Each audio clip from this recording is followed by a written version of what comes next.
Este es nuestro cuarto volumen sobre el estudio del libro de Apocalipsis, y después de haber hecho un análisis de las características de la bestia y su marca, y también del falso profeta conocido como la segunda bestia, en el capítulo 13, ahora estudiaremos el capítulo 14 de Apocalipsis, que contiene tres temas interesantes como ser el cántico de los 144,000, el mensaje de los tres ángeles y la tierra es cegada. Y dice Apocalipsis 14, versículo 1, Después miré, y he aquí el Cordero estaba en pie sobre el monte de Sión, y con él 144,000 que tenían el nombre de él y el de su padre escrito en la frente.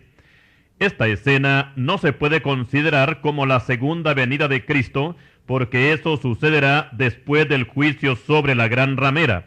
Además, cuando el Señor venga, todo ojo le verá, Apocalipsis 1:7, y no pondrá sus pies en el monte de Sión, sino en el monte de los olivos, Zacarías 14:4. Y con respecto a la reunión de Cristo con los 144,000, esto no debe tomarse en una forma literal, sino en forma espiritual, o como una teofanía, en este caso, que el Señor puede aparecer como un ángel, o también como apareció a Moisés en una llama de fuego en medio de una zarza que no se consumía. Éxodo 3, versículo 2. Con la iglesia, Cristo se hace presente por medio del Espíritu Santo, porque donde 2 o 3 estén congregados en su nombre, allí está Él, Mateo 18:20. Pero corporalmente tenemos que admitir que Él permanece en el cielo, sentado a la diestra del Padre, como nos dice Marcos 16:19. Recordemos que las escenas que Juan ve no son literales, sino que son revelaciones. Ahora, el que los 144,000 tengan el sello de Dios en sus frentes, esto quiere decir que son la parte opuesta de lo que serán marcados con la marca de la bestia 666. Luego Juan dice que escuchó un cántico en el cielo que parecía un estruendo como de muchas aguas y voces como de arpistas que tocaban sus arpas y cantaban un cántico nuevo delante del trono y delante de los 4 seres vivientes y de los ancianos, y nadie podía aprender aquel cántico sino aquellos 144,000 que fueron redimidos de entre los de la tierra. Apocalipsis 14, versículos 2 y 3. Aquí podemos notar que a pesar de la triste situación que se viva en la tierra, en el cielo no cambia el programa de la alabanza. Los seres celestiales alaban a Dios continuamente. Y mientras eso sucede en el cielo, para ese tiempo los que vivan en la tierra estarán a punto de enloquecer por causa de los juicios de Dios. Pero los que tenemos a Cristo tenemos confianza en Él, y no existe un motivo suficiente por el cual tengamos que lamentarnos por esos juicios. Por otra parte, estos 144,000 son identificados como siervos de Dios que no se contaminaron con mujeres, pues son vírgenes. Esta frase que nos habla de la virginidad de estos siervos tal vez podría tomarse en una forma literal, que nunca tuvieron contacto sexual con mujeres, pero esto no podría tomarse como un patrón o requisito para llegar a ser un verdadero siervo de Dios, porque tanto en hombres como en mujeres, lo que Dios demanda es santidad, sin la cual nadie verá al Señor. Hebreos 12:14. Y Primera de Pedro 1:16 dice, sed santo porque yo soy santo, dice el Señor.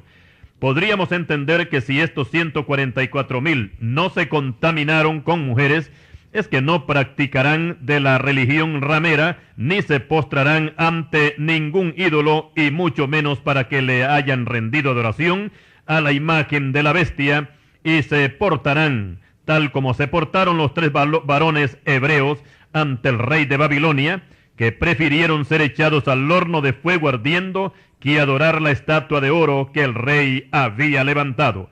Daniel capítulo 3. Ahora entramos al segundo tema de este capítulo 14 de Apocalipsis, y es el mensaje de los 3 ángeles. Y dice Juan, vi volar por en medio del cielo a otro ángel que tenía el evangelio eterno, para predicarlo a los moradores de la tierra, a toda nación, tribu, lengua y pueblo, diciendo a gran voz, temed a Dios y dadle gloria, porque la hora de sus juicios ha llegado, y adorad a aquel que hizo el cielo y la tierra, el mar y las fuentes de las aguas. Apocalipsis 14, versículos 6 y 7.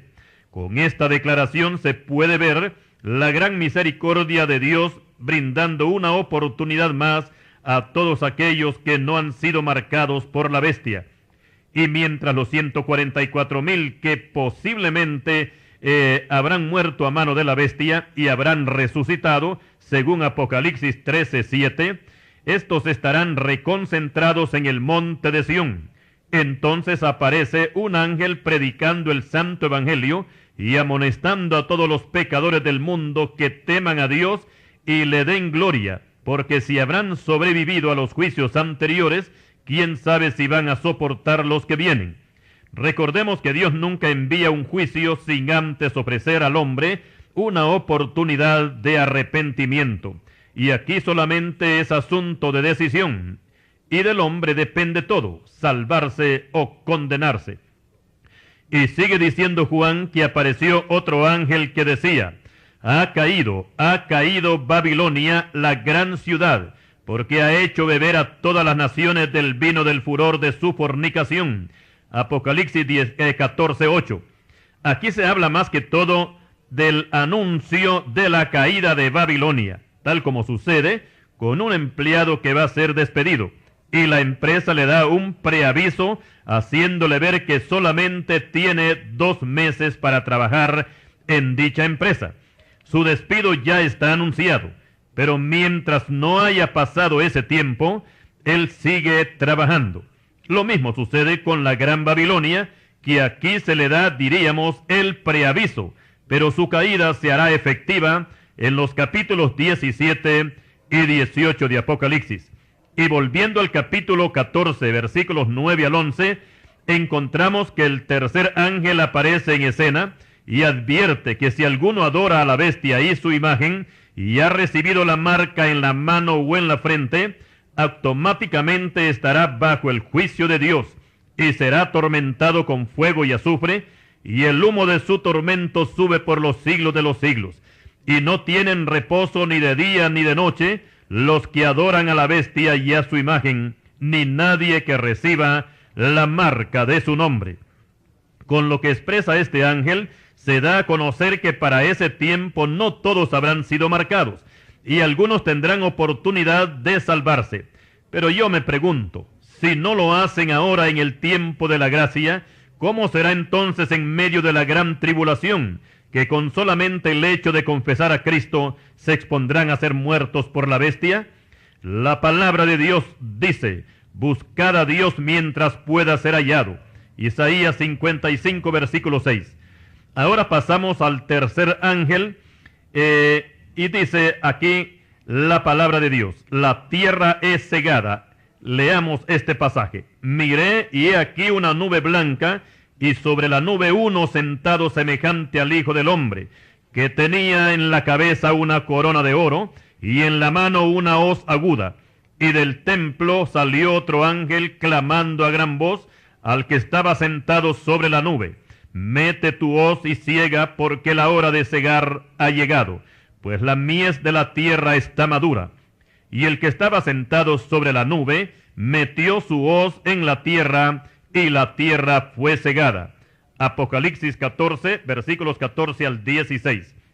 En este tema encontramos a 2 ángeles que cada uno tiene una hoz aguda para cegar, tal como lo dice el versículo 17 y siguientes. Pero hay una gran diferencia entre estos 2 ángeles. El primero puede ser identificado con nuestro Señor Jesucristo por la forma en que es presentado, semejante al Hijo del Hombre. Y este título aparece con letra mayúscula, el cual corresponde únicamente a Cristo. El profeta Daniel tuvo una visión semejante a esta y dice: miraba yo en la visión de la noche, y he aquí con las nubes del cielo venía uno como un hijo de hombre. Daniel 7:13. Por otra parte, el ángel que está sobre la nube tiene una corona de oro. Las coronas solamente pertenecen a los reyes, y Cristo, recordemos, es Rey de Reyes.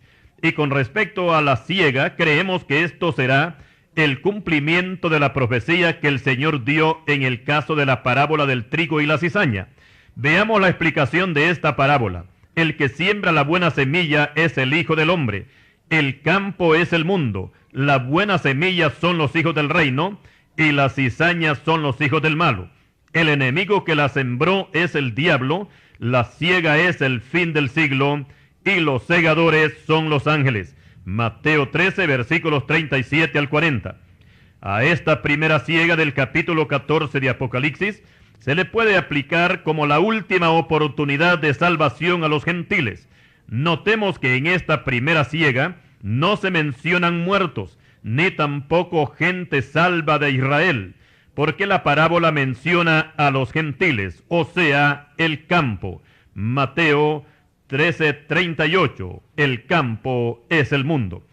Ahora, con respecto a la salvación de Israel, esto se llevará a cabo en la segunda venida de Cristo, cuando los judíos lo van a ver descender del cielo, según Zacarías 12:10. Después de esta siega de creyentes que Cristo recogerá en su granero, Mateo 13:30, aparece otro ángel que tiene otra hoz aguda, y otro ángel le ordena que vendimie los racimos de la tierra, porque las uvas están maduras. Y el ángel arrojó su hoz en la tierra, y echó las uvas en el gran lagar de la ira de Dios, y del lagar salió sangre hasta los frenos de los caballos, por 1600 estadios. Apocalipsis 14, 17 al 20. Con esta vendimia podemos ver el comienzo del juicio final, y al mismo tiempo un preludio de lo que será la guerra de Armagedón, ya que esta guerra tendrá su punto culminante cuando se derrame la sexta copa de la ira de Dios y los ejércitos de la bestia se reúnan en el valle de Megido para pelear contra Israel. Mateo menciona esta guerra como el juicio de las naciones, Mateo 25:31 en adelante. También el profeta Joel se refiere a esta misma hoz que segará la tierra, y citamos: «Juntaos y venid naciones todas de alrededor, y congregaos. Haz venir allí, oh Jehová, tus fuertes. Despiértense las naciones y suban al valle de Josafat, porque allí me sentaré para juzgar a todas las naciones de alrededor. Echad la hoz, porque la mies está ya madura. Venid, descended, porque el lagar está lleno. Rebosan las cubas, porque mucha es la maldad de ellos». Joel capítulo 3, versículos 11 al 13.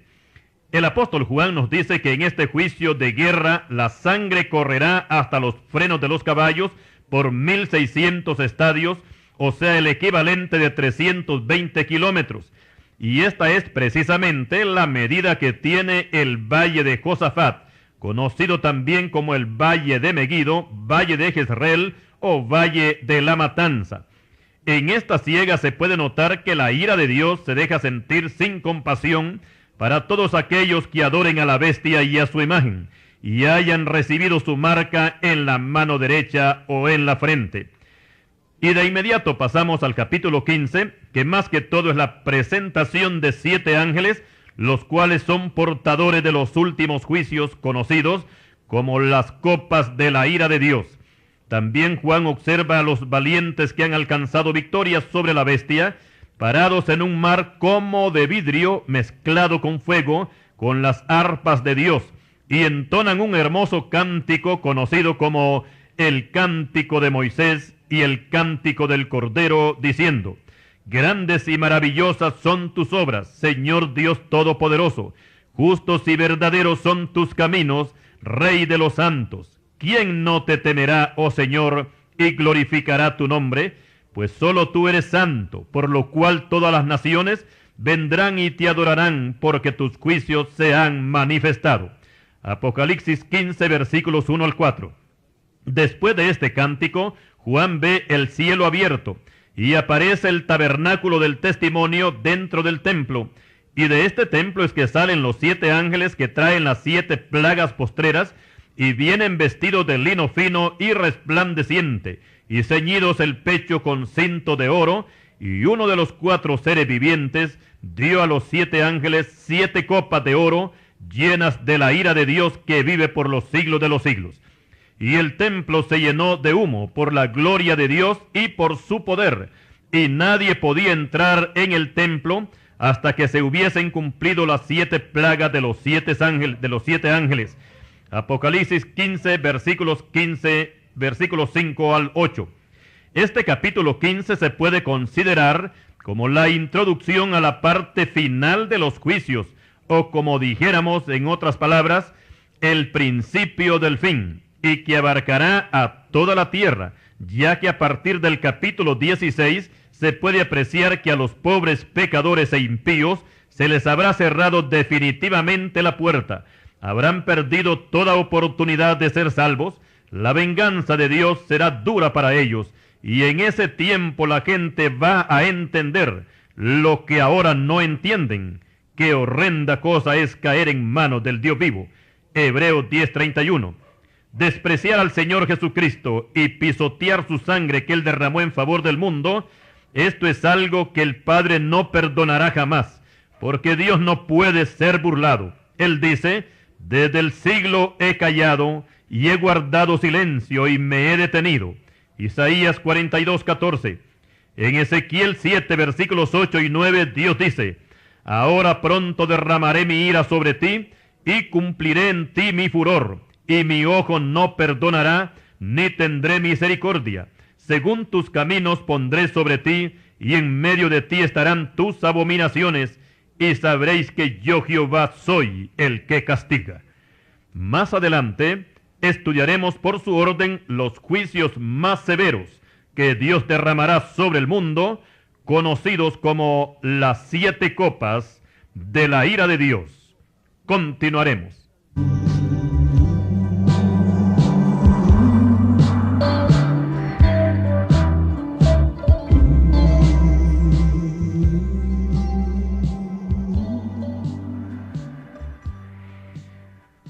Y siguiendo con nuestro estudio del libro de Apocalipsis, ahora vamos a entrar al capítulo 16, el cual trata sobre los últimos juicios que Dios derramará sobre las naciones, y son las 7 copas de la ira de Dios. Y dice Juan: oí una gran voz que decía desde el templo a los 7 ángeles: id y derramad sobre la tierra las 7 copas de la ira de Dios. Fue el primero y derramó su copa sobre la tierra, y vino una úlcera maligna y pestilente sobre los hombres que tenían la marca de la bestia y adoraban su imagen. Apocalipsis 16, versículos 1 y 2. Este es el triste destino para todos los malvados que despreciaron el banquete de Dios, porque Él les envió a su Hijo para que lo recibieran, para que lo honraran, para que lo adoraran, le sirvieran y fueran salvos. Pero ellos prefirieron más a la bestia y despreciaron a Cristo. Y ahora en este juicio vendrá la justa retribución para todos los miserables que hayan sobrevivido a los juicios anteriores, y que consiste en una úlcera maligna y pestilente. Un juicio semejante a este fue el que cayó sobre los egipcios en el tiempo de Moisés, por causa de la dureza de Faraón de no acatar las órdenes de Dios de dejar salir al pueblo de Israel. Éxodo 9, versículo 10. Y una repetición de esta misma plaga se va a convertir en el juicio de la primera copa. Y aquí no se trata de la tercera parte de la gente que tendrá que soportar este juicio, como sucederá con el juicio de las trompetas, sino que abarcará toda la tierra, para todos los que aceptaron que les pusieran la marca de la bestia. Esta úlcera, además de ser muy dolorosa, también será pestilente, o sea que el mal olor será insoportable. Con esta plaga Dios va a castigar y a humillar a todos los soberbios, vanidosos y orgullosos, que por cierto abundan en este tiempo. La palabra de Dios dice: la altivez del hombre será abatida, y la soberbia de los hombres será humillada, y solo Jehová será exaltado en aquel día. Isaías 2:17. Ahora pasamos a la segunda copa, y dice Juan: el segundo ángel derramó su copa sobre el mar, y éste se convirtió en sangre como de muerto, y murió todo ser vivo que había en el mar. Apocalipsis 16, versículo 3. Recordemos que en el juicio de la tercera trompeta, una tercera parte del mar se volvió sangre y murió la tercera parte de la especie marina. En cambio, en este juicio de la segunda copa, morirán todos los seres marinos que sobrevivieron al juicio de la segunda trompeta. Y por causa de esta mortandad, los animales muertos saldrán a las playas y producirán un olor nauseabundo. De esto pueden testificar mejor los que trabajan en camaroneras o viven cerca de una pescadería. Este juicio será un duro golpe para la raquítica economía mundial en ese tiempo, porque muchos países tienen su principal negocio en el mar. Ahora pasamos al tercer juicio y citamos: el tercer ángel derramó su copa sobre los ríos y sobre las fuentes de las aguas, y se convirtieron en sangre. Apocalipsis 16:4. Un juicio similar a este fue el que Dios envió a los egipcios, cuando Moisés y Aarón convirtieron el agua en sangre, y todos los peces se murieron, porque el agua se corrompió y nadie podía beberla. Éxodo 7, 20 y 21. Esta fue la primera plaga o juicio que cayó sobre Egipto, y lo mismo va a ocurrir en el juicio de la tercera copa, con la diferencia que esta vez no solamente será en Egipto, sino que en toda la tierra. Y en este caso, la situación se volverá angustiosa porque el agua es un elemento vital para toda actividad humana.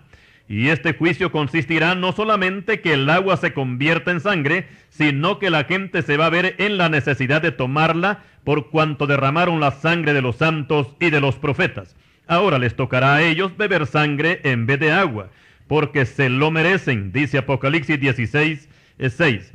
En el juicio de la tercera trompeta, las aguas se harán amargas y causarán la muerte a muchos hombres. Con la tercera copa, las aguas van a sufrir otro cambio, y en vez de amargas se volverán literalmente sangre.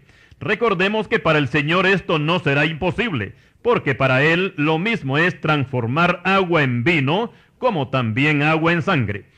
Ahora pasamos al cuarto juicio, y dice Juan: el cuarto ángel derramó su copa sobre el sol, el cual fue dado a quemar a los hombres con fuego, y los hombres se quemaron con el gran calor y blasfemaron el nombre de Dios, que tiene poder sobre estas plagas, y no se arrepintieron para darle gloria. Apocalipsis 16, versículos 8 y 9. El sol es un elemento indispensable para la vida terrestre, porque sin el sol no habría vida, y Dios lo colocó en la distancia correcta, ya que los científicos han calculado que si el sol estuviera 10 grados más cerca de la Tierra, la vida no existiera, porque el fuerte calor lo quemaría todo, y aún la tierra misma explotaría por el fuego. Por otra parte, si el sol estuviera 10 grados más lejos de donde está, entonces los rayos solares no llegarían con suficiente fuerza, y toda la tierra se convertiría en una inmensa masa de hielo, siendo imposible la vida de cualquier ser sobre la tierra. Explicamos que nuestra atmósfera tiene 1000 kilómetros de espesor y está compuesta por oxígeno, hidrógeno, nitrógeno, anhídrido de carbono y ozono. El ozono es el que se encarga de filtrar los rayos del sol para que estos no pasen en forma directa y produzcan quemaduras en la piel. También el ozono protege a la Tierra para que ésta no sufra un fuerte enfriamiento durante la noche. Pero según informes que tenemos, la capa de ozono ha sufrido un fuerte deterioro, y la abertura que presenta es de unos 40 millones de kilómetros cuadrados, abarcando Australia, Estados Unidos, Centro y Suramérica. Y cada día esta abertura se agranda más y más. Creemos que para el tiempo del juicio de la cuarta copa, no es que el sol va a aumentar su potencial de calor, sino que la capa de ozono habrá desaparecido casi por completo, y los rayos del sol pasarían directamente al hombre, y lo quemarían con grandes quemaduras, que hasta blasfemarán a Dios por lo fuerte de esta plaga, a pesar de que el sol está a 150 millones de kilómetros de la tierra. Pero hay una puerta de escape para estos juicios, y es recibir al Señor Jesucristo como Salvador, o como dice la palabra: buscad a Dios mientras pueda ser hallado. Ahora pasamos al quinto juicio, y dice Juan: el quinto ángel derramó su copa sobre el trono de la bestia, y su reino se cubrió de tinieblas, y mordían de dolor sus lenguas, y blasfemaron contra el Dios del cielo por sus dolores y por sus úlceras, y no se arrepintieron de sus obras. Apocalipsis 16, versículos 10 y 11. Este también fue un juicio que Dios envió a los egipcios, y las tinieblas eran tan espesas que hasta se podían palpar, dice Éxodo 10, 21 al 23. Este mismo juicio se repetirá en el gobierno de la bestia. Recordemos que las tinieblas simbolizan el pecado y también el infierno. El Señor Jesucristo es quien hace esta comparación en la parábola de la fiesta de bodas, cuando vio ahí a un hombre que no estaba vestido de boda, y el rey da una orden a los sirvientes: atadle de pies y manos y echadle en las tinieblas de afuera. Allí será el lloro y el crujir de dientes. Mateo 22, versículos 11 al 13. Por otra parte, la bestia también es conocida como el hombre de pecado, que junto con los que tengan su marca serán azotados con este juicio, y el sufrimiento será mayor que el de los egipcios, por cuanto los que participen de estas tinieblas habrán participado anteriormente de las úlceras dolorosas y pestilentes y de las quemaduras del sol. Pero lo sorprendente de todo esto es que los hombres se van a volver más rebeldes de lo que son, porque en vez de humillarse ante Dios por encontrarse en una situación lamentable, antes protestarán y blasfemarán contra el Dios omnipotente. Las tinieblas en los egipcios duró 3 días, Éxodo 10:22. Cuando nuestro Señor murió en el Gólgota, las tinieblas duraron 3 horas, Mateo 27:45. Pero en el juicio de la quinta copa no dice la Biblia cuánto van a durar las tinieblas, pero podemos imaginarnos que durarán más de 3 días. Ahora pasamos al sexto juicio y dice Juan: el sexto ángel derramó su copa sobre el gran río Éufrates, y el agua de este río se secó para que estuviese preparado el camino a los reyes del oriente. Apocalipsis 16:12. En este juicio de la sexta copa se puede apreciar un gran movimiento mundial en lo que toca la rama militar, donde se movilizarán los ejércitos de oriente hacia occidente. En este caso podríamos hablar de la China, el Japón, la India, Corea, Vietnam, etc., que cruzarán por el río Éufrates, y este se secará para dar paso a los ejércitos del oriente. El río Éufrates se menciona desde el principio de la creación, Génesis 2:14, y se puede considerar como el río más viejo del mundo. Su nacimiento está en Turquía y cruza las naciones de Irán e Irak y desemboca en el Golfo Pérsico, haciendo un recorrido de 2.800 kilómetros. En algunas partes su anchura pasa más de 1 kilómetro. La Biblia dice que en el juicio de la sexta copa, este río se va a secar, y no sabemos si Dios va a permitir el elemento humano o Él lo va a hacer en forma directa, tal como hizo con el Mar Rojo y el río Jordán, que abrió camino por en medio de ellos, para que el pueblo de Israel pasara en seco. Todo depende de cómo Él lo quiera hacer, porque para Él no hay nada difícil ni imposible. Lucas 1:37. Seguidamente Juan ve a 3 personajes impíos, como ser el dragón, o sea el diablo, la bestia y el falso profeta, y que de la boca de ellos salen 3 espíritus inmundos a manera de ranas, pues son espíritus de demonios que hacen señales y van a los reyes de la tierra en todo el mundo para reunirlos a la batalla de aquel gran día del Dios Todopoderoso. Después dice Juan que el Señor los reunió en el lugar que en hebreo se llama Armagedón, Apocalipsis 16, versículos 13 al 16. Aquí podemos ver a las huestes de las tinieblas incitando a los gobernantes a la guerra, y que por supuesto que esta guerra será de grandes dimensiones y podía considerarse como la tercera guerra mundial, aunque aclaramos que esta guerra no será la guerra final, porque todavía faltaría la que el Señor Jesucristo peleará contra la bestia y sus ejércitos, y esto ocurrirá cuando lleguemos al capítulo 19 de Apocalipsis. Y por supuesto que en esta guerra final, Cristo será el vencedor. Y ahora pasamos al séptimo y último juicio de esta serie y citamos: el séptimo ángel derramó su copa sobre el aire, y salió una gran voz del templo del cielo del trono diciendo: hecho está. Entonces hubo relámpagos y voces y truenos, y un gran temblor de tierra, un terremoto tan grande cual no lo hubo jamás desde que los hombres han estado sobre la tierra. Apocalipsis 16, versículos 17 y 18. Aquí vemos un juicio fatal, porque tanto el cielo como la tierra empiezan a descontrolarse, y mientras de arriba caen relámpagos, truenos y lluvia de granizo, que pesarán como un talento cada uno, o sea, más de 100 libras, por otra parte la tierra empieza a tambalearse como se tambalea un ebrio, Isaías 24:20, y se produce un gran terremoto donde tomarán parte todas las naciones del mundo, y las principales ciudades con sus enormes edificios se vendrán abajo. No habrá una ciudad que no sea afectada con este terremoto, incluyendo a la ciudad de Jerusalén, la cual se partirá en 3 partes. Y los daños, por supuesto, que serán cuantiosos, incalculables principalmente en vidas humanas y también en la parte material. En enero del año 2001 hubo terremoto en El Salvador y también en la India, donde se reportaron más de 20,000 muertos entre ambas naciones. Los heridos y damnificados se contaron por miles. Pero esto no es ni la sombra de lo que será este futuro terremoto, que posiblemente pasará de los 10 grados en la escala de Richter.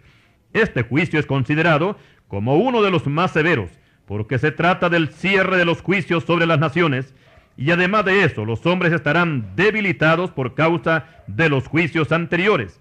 Pero desgraciadamente los pecadores se volverán más duros y rebeldes, y en vez de humillarse, blasfemarán contra el Dios Altísimo, y con todo esto, lo único que conseguirán será sellar ellos mismos su propia condenación. Continuaremos.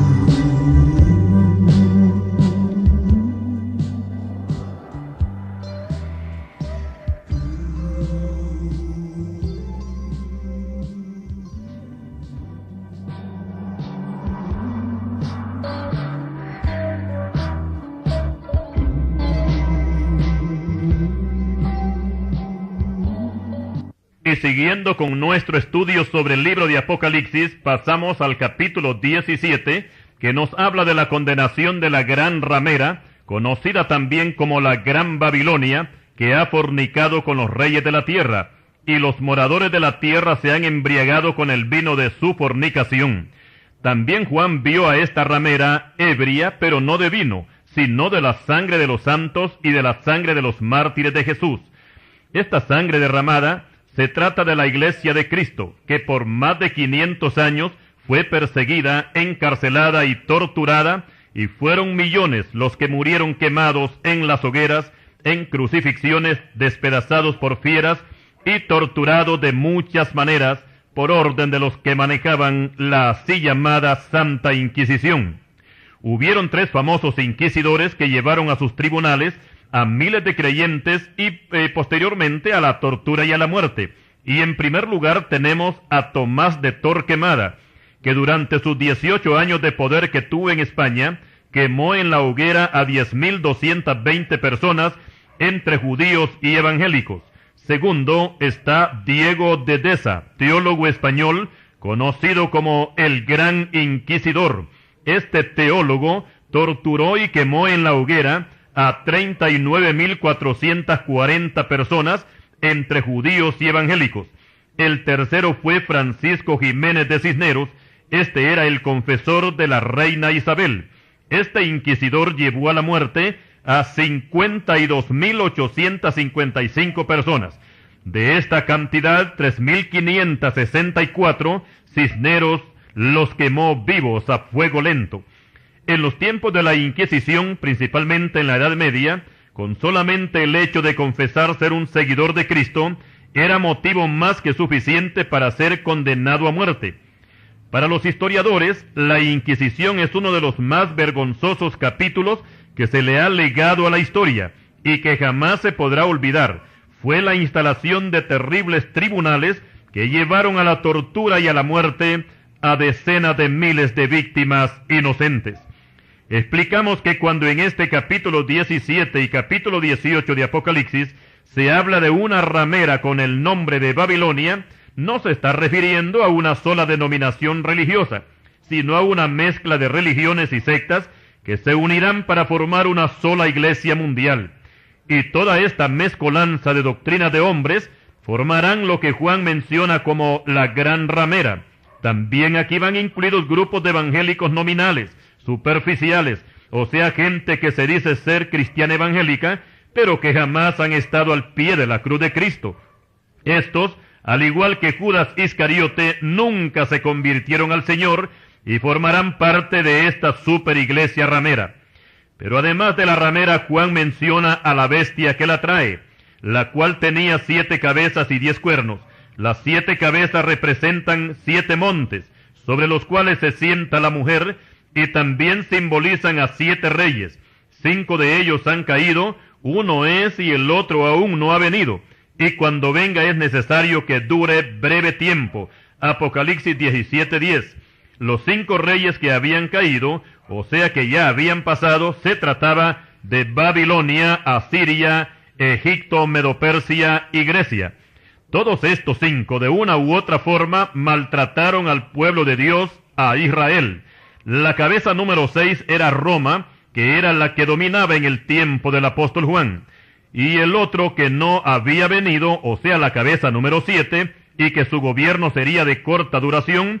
Aquí se está hablando del anticristo o la bestia, que marcará al mundo impío con su fatídica marca. En este caso, los marcados serán todos aquellos que despreciaron a Cristo y el mensaje del Evangelio. Y sobre la bestia, la imagen de la bestia, el falso profeta, y la forma como se impondrá la marca, ya lo dimos a conocer con amplitud en el volumen anterior, o sea, el volumen número 3. Ahora, con respecto a los 10 cuernos que trae la bestia, estos iban a representar a 10 reyes en el futuro, o sea, a 10 naciones europeas, que serán las que tendrán el control de toda Europa. De aquí se espera que salga el anticristo o la bestia, al cual le entregarán las 10 naciones todo poder y autoridad, o sea que lo van a elevar a la categoría de un gran líder mundial, y va a pelear contra el Señor Jesucristo. Pero el Señor los vencerá a todos ellos, porque Él es Señor de señores y Rey de reyes. Y sobre esta pelea que se llevaría a cabo cuando el Señor venga por segunda vez a la tierra, hablaremos más ampliamente cuando entremos al capítulo 19 de este mismo libro de Apocalipsis. Después de la revelación de las 7 cabezas y los 10 cuernos, el ángel le muestra a Juan que las aguas donde se sienta la mujer son pueblos, muchedumbres, naciones y lenguas. Y los 10 cuernos que vio Juan, los cuales, como ya dijimos, representan a la Europa unida, que por cierto ya tienen una moneda única llamada el euro.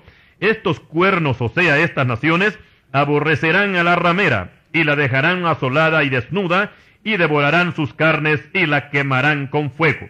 Porque Dios ha puesto en sus corazones el ejecutar lo que Él quiso, ponerse de acuerdo y dar su reino a la bestia hasta que se cumplan las palabras de Dios.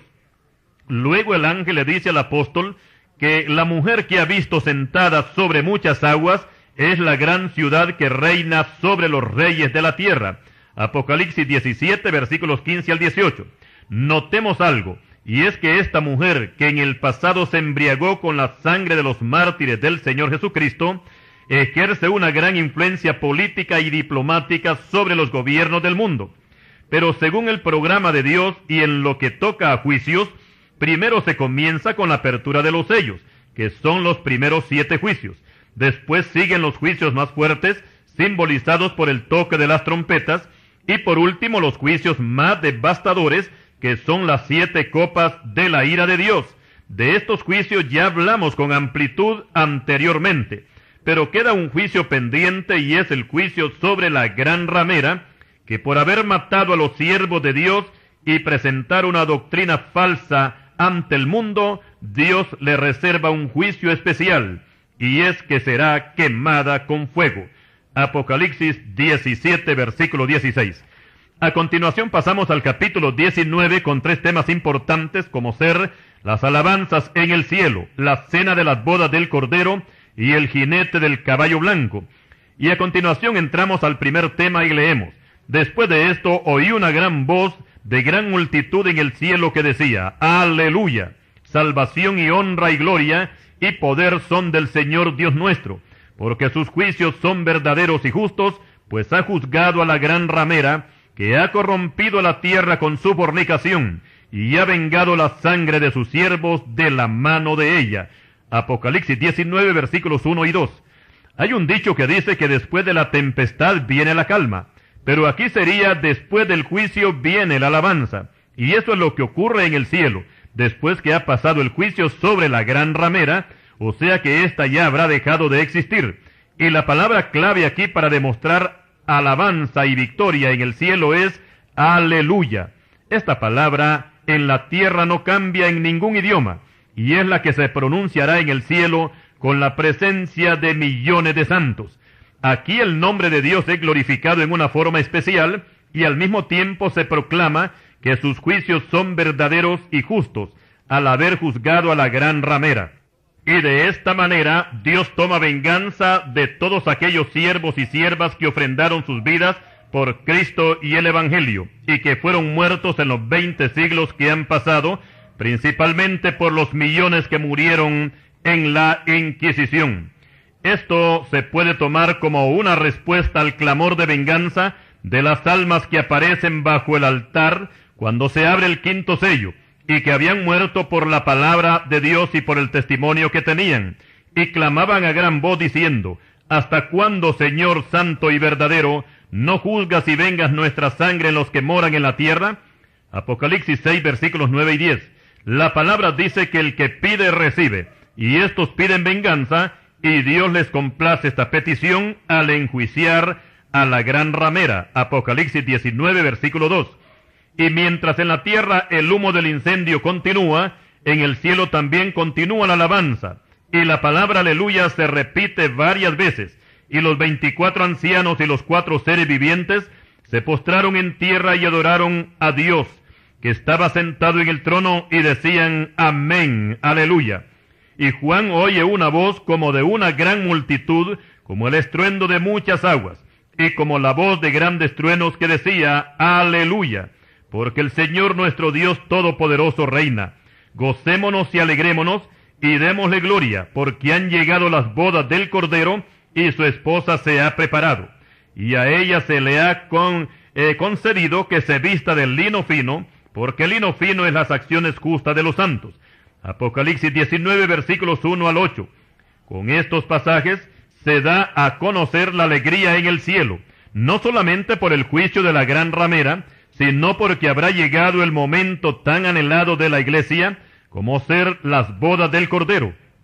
El pasaje dice que la esposa ya se encuentra preparada para esa boda, y el vestido que lleva es tan deslumbrante que ninguna novia aquí en la tierra ha llevado jamás. Ya podemos imaginarnos esta boda en el cielo de Cristo con su iglesia. Será algo impresionante de veras, y que nunca antes se habrá visto. El apóstol Pablo dice que cosas que ojo no vio, ni oído oyó, ni han subido en corazón de hombre, son las que Dios ha preparado para los que le aman. Primera de Corintios 2:9. Después de llevarse a cabo esta elegante boda en el cielo, el ángel le da una orden a Juan y le dice: escribe: bienaventurados los que son llamados a la cena de las bodas del Cordero. Y me dijo: estas palabras son fieles y verdaderas. Cuando Juan recibe estas palabras, se postra para adorar al ángel, pero éste rechaza de inmediato esa adoración y le dice: mira, no lo hagas, yo soy consiervo tuyo y de tus hermanos que retienen el testimonio de Jesús. Adora a Dios, porque el testimonio de Jesús es el espíritu de la profecía.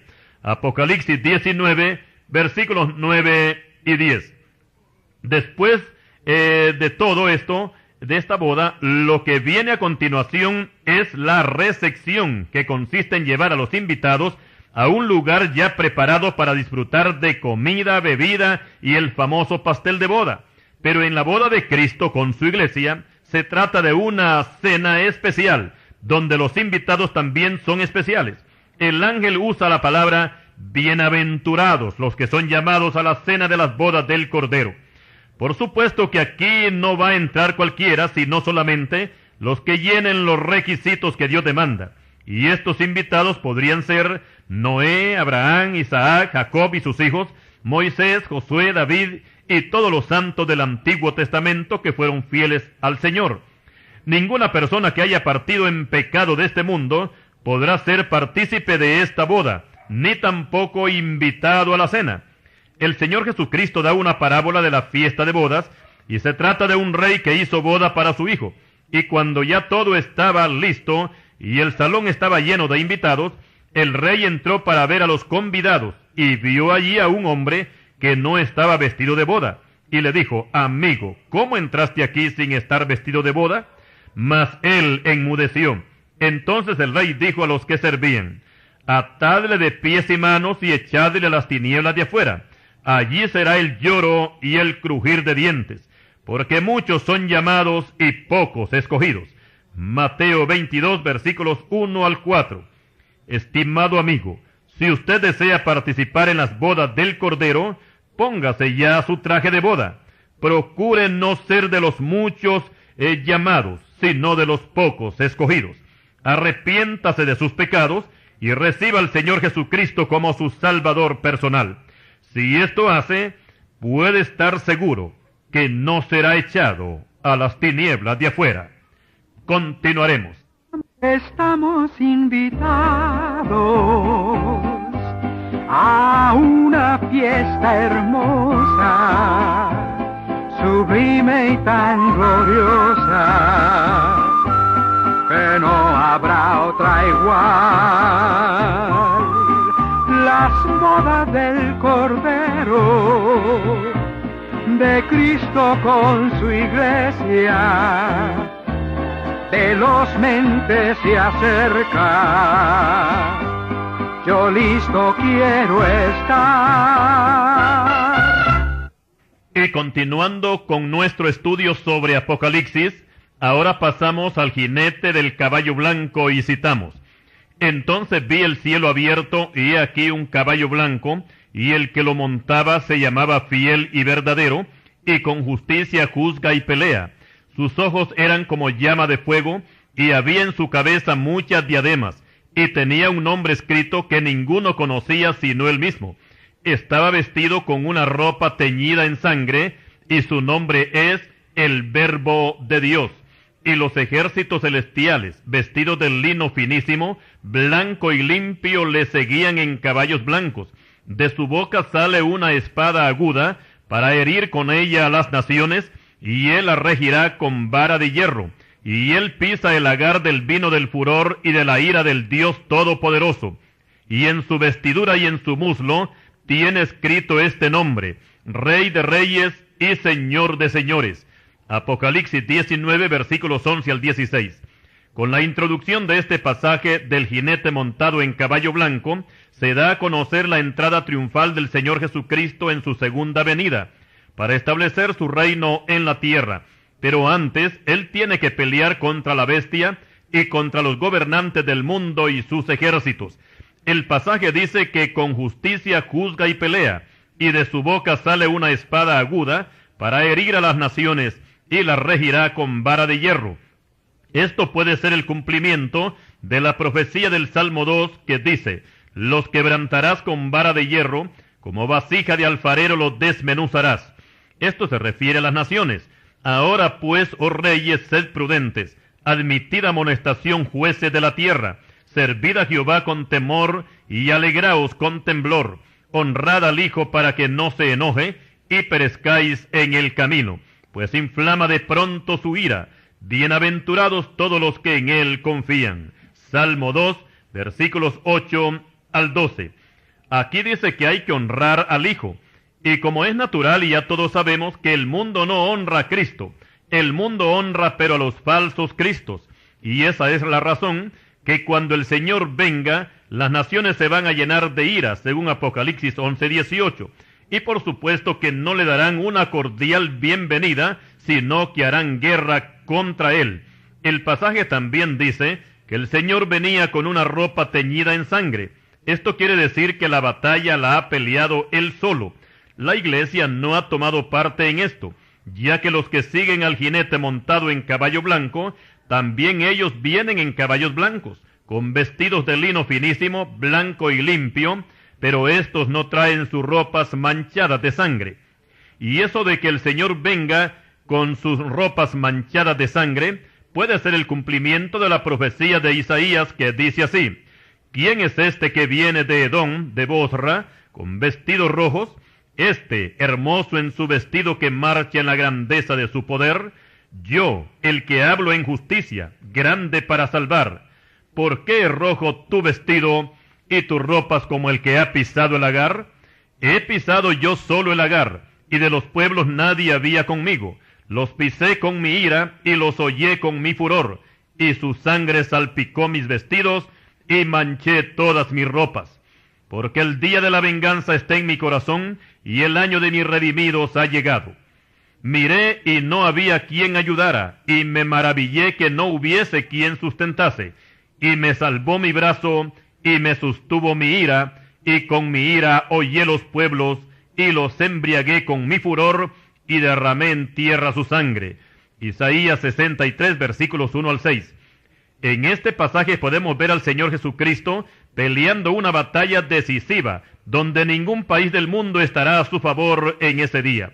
La iglesia redimida no tomará parte porque la Biblia dice que nuestra lucha no es contra sangre y carne, Efesios 6:12, pero en aquel día Cristo sí peleará contra sangre y carne. Y es que en verdad que en este caso, la iglesia no necesitaría pelear, porque Dios se basta él solo para pelear y ganar las batallas, tal como se le dijo a Josafat y a todo el pueblo de Jerusalén, cuando sus enemigos los tenían cercados. No temáis, ni os amedrentéis delante de esta multitud tan grande, porque no es vuestra la guerra, sino de Dios, y no habrá necesidad para que peleéis vosotros en este caso. Segundo libro de Crónicas 20, versículos 15 al 17. Cuando los israelitas se encontraban frente al Mar Rojo, y los egipcios venían tras ellos, Moisés los calmó con estas palabras: Jehová peleará por vosotros, y vosotros estaréis tranquilos. Éxodo 14, versículo 14. Y así también sucederá cuando nuestro Señor Jesucristo haga su descenso de los cielos a la tierra, que la iglesia que le sigue en caballos blancos estará tranquila, mientras el Señor pelea contra la bestia y los ejércitos del mundo. Yo diría que la insensatez más grande que cometerían los hombres en ese tiempo sería enfrentarse en guerra contra el Señor Jesucristo. La palabra de Dios dice que nadie que ha peleado contra Dios le ha ido bien. Job 9, versículo 4. Y aunque la intención de la bestia sería matar a Cristo y a los que vienen con él, eso no lo va a lograr jamás. En primer lugar, porque el Señor viene en un cuerpo celestial y las armas de los hombres, cualquiera que sean, no podrían dañarlo, y mucho menos causarle la muerte. Porque el apóstol Pablo dice que Cristo, habiendo resucitado de los muertos, ya no muere, la muerte no se enseñorea más de él. Romanos 6:9. Cuando él vino a este mundo en un cuerpo de carne, su misión era morir en la cruz como el Cordero de Dios que quita el pecado del mundo. Y llegó ese día cuando los hombres arremetieron contra él y lo mataron en la cruz, y literalmente murió, pero al tercer día se levantó vivo, y vivo continuará hasta la eternidad. En esta venida del Señor en caballo blanco hay algo impresionante, y es que en la vestidura que trae, aunque viene manchada de sangre, Juan dice que en su vestidura y en su muslo traía un nombre escrito: Rey de Reyes y Señor de Señores. Este es el título oficial con que Cristo gobernará en el milenio. Y sigue diciendo el apóstol Juan: y vi a un ángel que estaba en pie en el sol, y clamó a gran voz diciendo a todas las aves que vuelan en medio del cielo: venid y congregaos a la gran cena de Dios.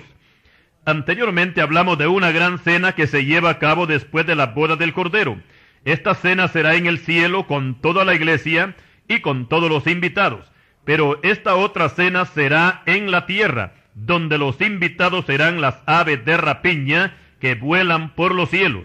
Y el menú será totalmente diferente, porque habrá carne en abundancia, pero no carne como la que sirven en los restaurantes, sino que será carne humana, de todos los muertos que caigan en la batalla, comenzando con los gobernantes, con los jefes de ejércitos, los ejércitos mismos y también civiles. Todos estos servirán de festín a las aves de rapiña. ¿Podemos imaginarnos un cuadro como este? Verdaderamente todos estos miles de muertos no serían enterrados. En la guerra que libró Irak contra Irán en 1980 al 88, los cadáveres de los combatientes en algunos casos no eran retirados del campo de batalla, y la prensa egipcia, que era la que más tenía acceso a la información, detalló un cuadro dantesco de fieras salvajes y aves de rapiña devorando cadáveres putrefactos de soldados de ambos bandos. Si esto era solamente entre dos países del Medio Oriente, pongámonos a pensar cómo será el cuadro que se presentará con los millones de muertos de todo el mundo, a quienes Cristo vencerá y matará con la espada de su boca. Esto será de veras aterrador. Podemos pensar que el apóstol Juan estaba en gran tensión y asombrado por causa de esta revelación. Y sigue diciendo la palabra de Dios que la bestia fue apresada y con ella el falso profeta, que había hecho delante de ella las señales con las cuales había engañado a los que recibieron la marca de la bestia y habían adorado su imagen. Estos dos fueron lanzados vivos dentro de un lago de fuego que arde con azufre. Apocalipsis 19, versículo 20.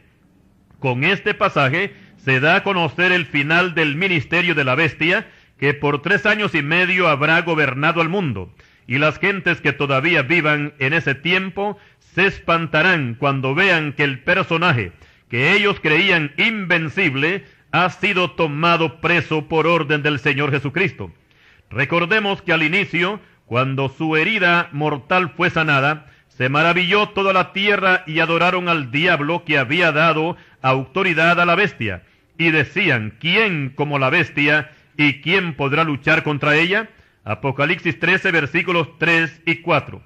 Por supuesto que la bestia será invencible contra toda fuerza humana, porque su poder lo recibirá del diablo. Pero recordemos que muy por encima del diablo está Cristo, quien lo venció y le aplastó la cabeza cuando el Señor moría en la cruz. Colosenses 2:15. A la bestia ningún ser humano en la tierra le podrá hacer frente, tal como sucedió con un personaje de origen judío llamado Saulo de Tarso, que se convirtió en un cruel perseguidor de la iglesia de Cristo, y nadie podía enfrentarse a Saulo, y aún los apóstoles, que estaban llenos del Espíritu Santo, le tenían miedo. Hechos 9:26.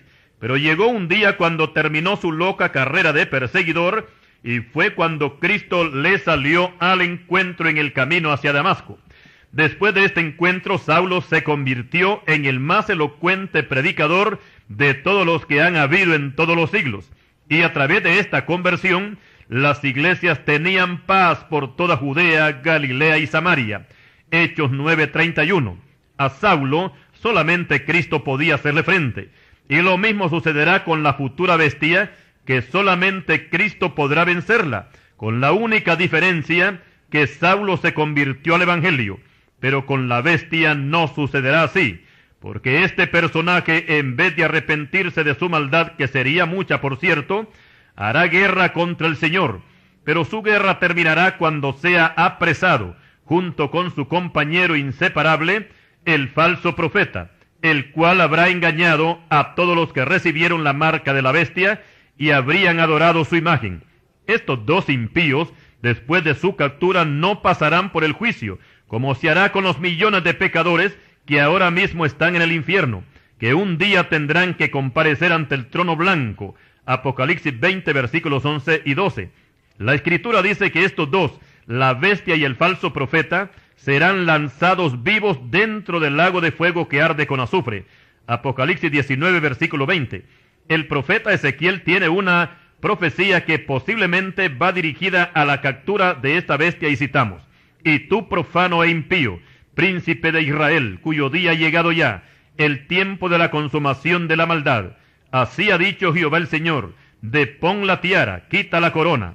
Esto no será más así. Sea exaltado lo bajo y humillado lo alto. Arruina, arruina, arruina lo reduciré. Y esto no será más hasta que venga aquel cuyo es el derecho, y yo se lo entregaré. Ezequiel 21, versículos 25 al 27. Este pasaje nos indica que la bestia será despojada de todo su poder, de toda su grandeza, y será humillada hasta el polvo. Y su morada final será la condenación eterna en el lago de fuego. Y termina este capítulo 19 diciendo que todos los que acompañarán a la bestia en esta guerra, todos ellos serán muertos con la espada que salía de la boca del que montaba el caballo. Y todas las aves se saciarán de las carnes de ellos. Apocalipsis 19, versículo 21.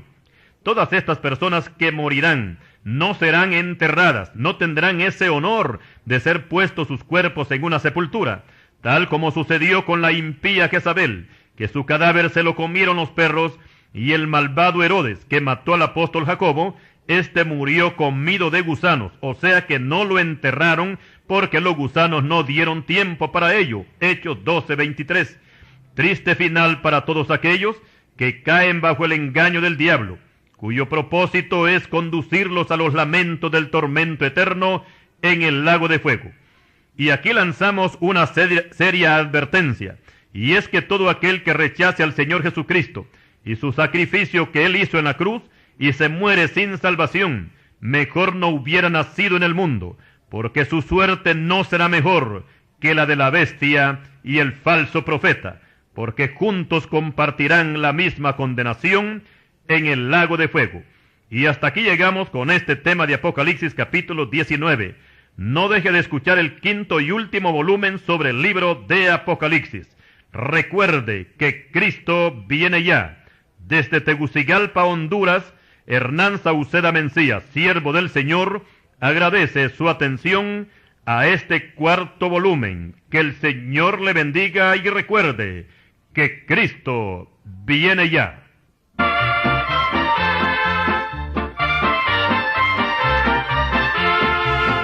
Viene ya, mi Jesús viene ya, vestido de gloria y majestad, en las nubes mi Jesús viene ya, mi Jesús viene ya, por su pueblo que le ama en verdad, en las nubes mi Jesús viene ya. Oh, proclamad con alegría, Él viene en gloria, a medianoche o ya de día, al mundo pronto volverá. Oh, anuncia la historia, el Salvador en plena gloria, en triunfo y victoria, al mundo pronto volverá.